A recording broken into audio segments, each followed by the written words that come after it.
আমি সন্তুষ্ট নহয় কি যে ৪৫ জন আসামীৰ ভিতৰত আধাতকৈ বেছি আসামী তেওঁলোক দুখৰ পৰা মুক্ত হৈ গ'ল, অৰ্থাৎ আজিৰ পৰা তেওঁলোক ৰেহাই পালে। গতিকে দুখমুক্ত হোৱাৰ পিছত তেওঁলোকক ইয়াত জেলত ৰাখিব নোৱাৰে, গতিকে সেইটোত আমি খুব এটা সুখী নহয়। আকৌ আপিল কৰিব নেকি? আমি নিশ্চয় আপিল কৰাৰ কাৰণে ভাবিছোঁ আৰু এইটো আমি আমাৰ অধিবক্তাসকলৰ লগত আলোচনা কৰি পেলাই পৰৱৰ্তী ব্যৱস্থা আমি হাতত ল'ম। ৩জন জুবিনিয়েল আছিলে। ৩জন জুবিনিয়েল আছিলে, এই ৪৫ জনৰ ভিতৰত সেই ৩জন নপৰে।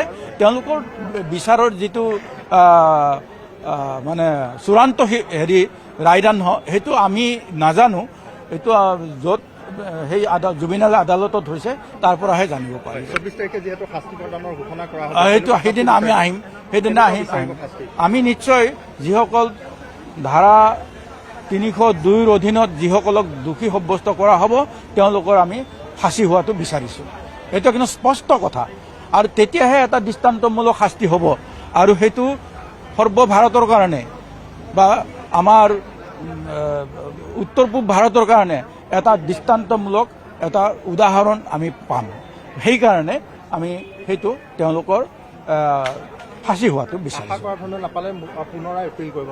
নিশ্চয় নিশ্চয় সেইটোতো আছে, পিছলৈকে আছে।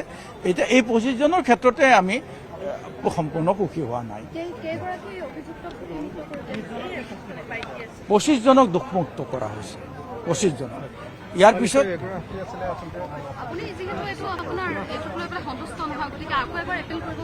নিশ্চয় এইটো কথাটো আমি বাৰে বাৰে কৈছোঁ। মই এতিয়া এইমাত্ৰ ক'লোঁ যে বাকী ২৫ জনৰ ক্ষেত্ৰত আমি সম্পূৰ্ণ সুখী নহয়।